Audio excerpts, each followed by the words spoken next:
या देशामध्ये ज्यांनी राज्यघटना लिहिली ना, म्हणजे एक बाबासाहेब आंबेडकरांसारखा हिरा,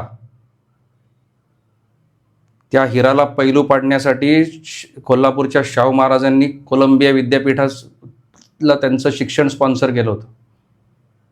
सयाजीराव गायकवाडांनी मदत केली होती, बरोबर ना? बरोबर. असं का होतं की प्रत्येकजण आंबेडकर नाही बनू शकत.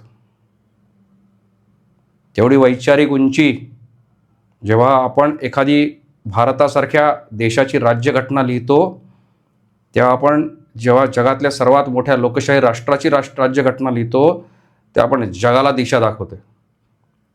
या देशामध्ये जर आपण असं ठरवलं की रस्त्यावरच्या कुठल्याही सामान्य माणसाने ठरवलं, मी म्हणतो तो कायदा, मी म्हणतो ती राज्यघटना, तर देशामध्ये अंधागुंदी निर्माण होईल.